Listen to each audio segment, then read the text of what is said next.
Hey there, welcome to another edition of Kyle and Maggie's Money Making Picks. This time, it's the Super Wild Card Weekend. For the first time, we will have 6 games for Wild Card Weekend instead of 4.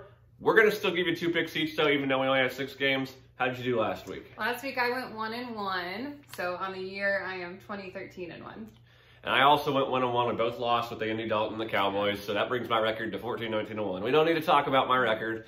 Overall, we're 34-32-2, so we still have a winning record.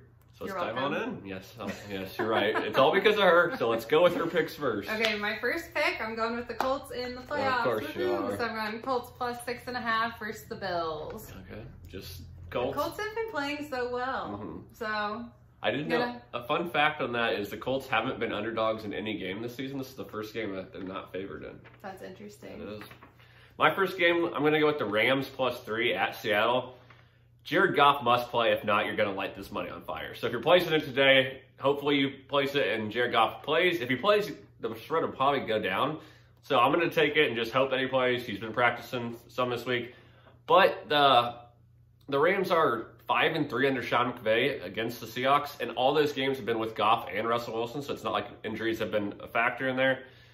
The Seahawks went completely conservative recently. Russell Wilson only has over 200 yards once in his last 3 games. And the Rams completely shut down the passing game of the Seahawks this year. Lockett hasn't topped 66 yards, and Jalen Ramsey has held DK Metcalf to 59 and 28 yards in their 2 games. I'm going to take the better defense. They have a good running back. The Seattle doesn't have a very good defense. I think the game's going to be close, and if you're giving me a field goal, I'm going to go with the Rams. I like it. All right. How about you? All right, for my second pick, I'm going to go with the Bucks minus 7.5 versus Washington. And we've all seen Tom Brady in the playoffs before, so I think that they'll be able to win, especially with Washington being a little unknown at the quarterback position, whether it'll be Alex Smith or not. So I'm just going to try and go with the experience. And the Bucks have won like their last 4 games, and most of them have been by double digits, with their last loss being to the Chiefs in November. So I think they're going to keep it going. And if Doug Peterson would have just kept his starting quarterback in, Washington probably wouldn't have been in the playoffs. Yeah. So my second pick is going to be Tennessee plus 3.5 versus Baltimore. They're the home team, Tennessee is, and you're getting points.